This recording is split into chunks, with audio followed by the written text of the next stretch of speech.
আজকে আমরা কথা বলবো Redmi কে নিয়ে। Redmi তাদের Note 30 সিরিজে কিন্তু ৩ টা ফোনকে লঞ্চ করে ফেলেছে। Note 30, তার পাশাপাশি রয়েছে Note 30 Pro এবং Note 30 Pro Plus। এই ৩ টা ফোন আপনারা এভেইলেবল পেয়ে যাবেন কিছুদিন পরে, কারণ এখনো লঞ্চ হয়নি। এই সেপ্টেম্বরের ২১ তারিখ সেটা লঞ্চ হওয়ার কথা রয়েছে।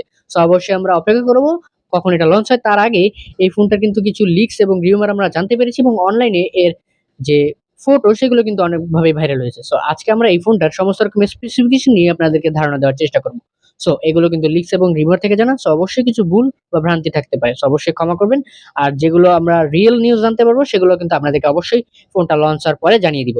সো আজকের এই ভিডিওটা অবশ্যই শুরু করা যাক। এই বিউটিফুল পিপল, চলো শুরু করি আজকের এই video without any more intro.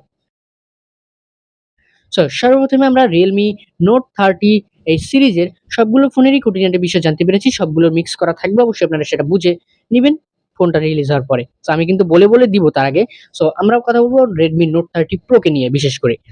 এই ফোনটাতে আমরা ডিজাইন এবং বিল্ড নিয়ে কথা বললে সেখানে আমরা পাচ্ছি কিন্তু একটি কার্ভ লেদার ব্যাক ফিনিশের এবং প্লাস্টিক ফ্রেমের একটি বডিওয়ালা ফোন।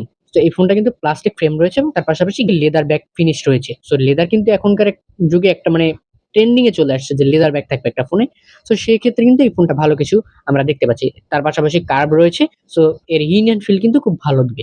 তার পাশাপাশি ওয়েট এবং থিকনেসও ভালো রয়েছে মোটামুটি। সো সেটা কিন্তু ভালো দিবে। তার পাশাপাশি যদি আমরা কথা বলি এই ফোনটার ডিসপ্লে সেকশন নিয়ে, সেখানে আমরা পাচ্ছি কিন্তু 6.67 ইঞ্চির একটি 1.5K কার্ভ ডিসপ্লে এবং যেটি একটি 144 হার্জের রিফ্রেশ রেট যুক্ত একটি ডিসপ্লে। তার পাশাপাশি এতে রয়েছে 1800 নিট পিক ব্রাইটনেস, যেটি কিন্তু একদমই ভালো একটা লেভেলের ব্রাইটনেস রয়েছে, কারণ আউটডোর এবং ইনডোর সব জায়গায় আপনারা ভালো ভিজিবিলিটি লক্ষ্য করবেন। তার পাশাপাশি ডিসপ্লেতে 5 কাটআউট একটা ক্যামেরা পেয়ে যাবেন, যেটা একদমই মাঝখানে রয়েছে। তার পাশাপাশি এতে কিন্তু আপনারা আন্ডার ডিসপ্লে ফিঙ্গারপ্রিন্ট পেয়ে যাবেন এবং তার পাশাপাশি এতে রয়েছে কর্নিং গরিলা গ্লাস ভিক্টাস এর সাপোর্ট, মানে প্রোটেক্টিভ একটা ফোন পাচ্ছেন, আপনারা ডিসপ্লে পাচ্ছেন। তার পাশাপাশি ডিসপ্লেটা কিন্তু ভালো রয়েছে। তার পাশাপাশি যদি আমরা কথা বলি এই ফোনটার পারফরম্যান্স সেকশন নিয়ে, সেখানে আমরা পাচ্ছি Android 13 এবং MIUI 14 থাকবে বলে আমরা ধারণা করতেছি এবং জানা গেছে সেটা। এবং তার পাশাপাশি আমরা এর চিপসেট নিয়ে কথা বললে সেখানে অবশ্যই জানা গেছে যে তারা কনফার্ম করছে Redmi Note 30 Pro Plus এ তারা চিপসেট হিসেবে ইউজ করতেছে MediaTek Dimensity 7200 Ultra এই প্রসেসরটি। সো এটা কিন্তু একটা জোস একটা লেভেলের একটা প্রসেসর এবং গেমিং প্রসেসর হিসেবেও সেটা ভালো কাজ করে। তার পাশাপাশি এতে আপনারা 12 256 GB RAM ROM ভেরিয়েন্ট দেখতে পারবেন এবং যে RAM ROM ভেরিয়েন্ট রয়েছে সেটা রয়েছে LPDDR4X এবং UFS 3.1। তার পাশাপাশি যদি আমরা দেখতে পাই এতে কিন্তু আমরা গেমিং করতে পারবো জোস লেভেলের, কারণ এটা একটা গেমিং প্রসেসর রয়েছে। সো মাথা নষ্ট লেভেলের গেমিং আমরা পাবো, গ্রাফিক্স পাবো। সো চিন্তা করার দরকার নেই।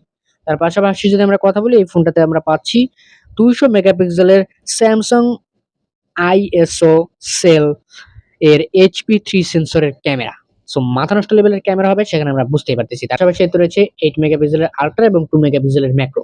তার পাশাপাশি আমরা সেলফিতে 16 মেগাপিক্সেলের একটি সেলফি শুটার দেখতে পারবো। তার পাশাপাশি এর ব্যাটারিতে আমরা পাবো 5000 mAh এর একটি বিগ ব্যাটারি এবং জায়গায় পাশাপাশি এতে পাওয়ার দিবে 120 ওয়াটের একটি ফাস্ট চার্জার। সো আমরা কিন্তু চার্জারটা অবশ্যই কনফার্ম করতে পারতেছি না, কারণ এত বেশি ওয়াট নাও থাকতে পারে। তবে প্রাইস যা আমরা ধারণা করতেছি তাতে কিন্তু এই চার্জার অবশ্যই থাকতে পারে। সো 120 ওয়াটই আমরা বলতে পারি। তার পাশাপাশি যদি আমরা এই ফোনটার কালার নিয়ে কথা বলি, সেখানে আমরা হোয়াইট কালারের একটা ফোন আমরা এখানে দেখতে পাচ্ছি। তবে আরো কোনো কালার আসবে কিনা সেটা অবশ্যই কিছুদিন পরে আমরা জানতে পেরে যাব। তার পাশাপাশি এই ফোনটার প্রাইস নিয়ে যদি আমরা দেখি, সেখানে রিউমার এবং লিক্স থেকে আমরা জানতে পেরেছি যে এই ফোনটার প্রাইস অ্যারাউন্ড 40K, মানে 40,000 টাকা বাংলাদেশি প্রাইসে অবশ্যই হতে পারে। তবে উপর নিচে অবশ্যই হবে।